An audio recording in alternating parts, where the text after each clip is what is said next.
Pernah tak rasa meremang bila dengar cerita hantu? Perak bukan cuma negeri indah tapi simpan rahsia gelap yang menyeramkan. Bersedia untuk selami kisah-kisah misteri yang mungkin ada di sekeliling korang. Di Batu Gajah, berdiri megah tapi sunyi, Istana Kellys. Dibina oleh William Kelly Smith tapi tak pernah siap. Ramai pekerja mati masa pembinaan, mungkin sebab penyakit atau kemalangan. Dengar cerita, roh mereka masih berlegar di sini. Ada yang nampak kelibat, dengar suara aneh, atau rasa diperhatikan.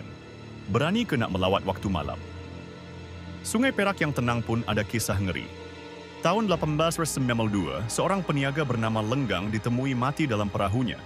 Dia baru balik berniaga dari Bota. Apa yang berlaku pada Lenggang masih jadi tanda tanya.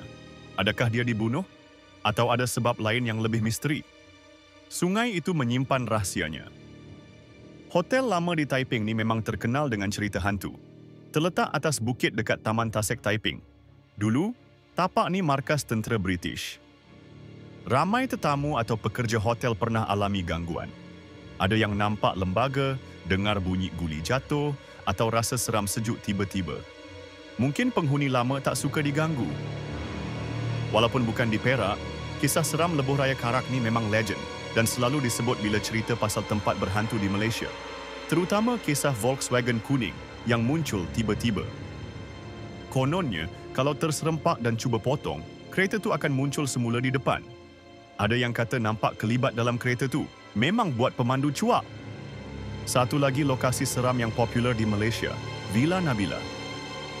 Banglo tinggal ni memang jadi tumpuan pemburu hantu. Terletak di Johor Bahru, tapi kisahnya tersebar luas. Pelbagai cerita seram dikaitkan dengan villa ni. Ada yang kata nampak lembaga perempuan, dengar suara menangis, atau rasa aura negatif yang kuat. Tempat ni memang nampak menyeramkan dari luar. Kisah-kisah ni cuma sebahagian kecil misteri di Malaysia. Ada banyak lagi tempat lain yang dikatakan berhantu.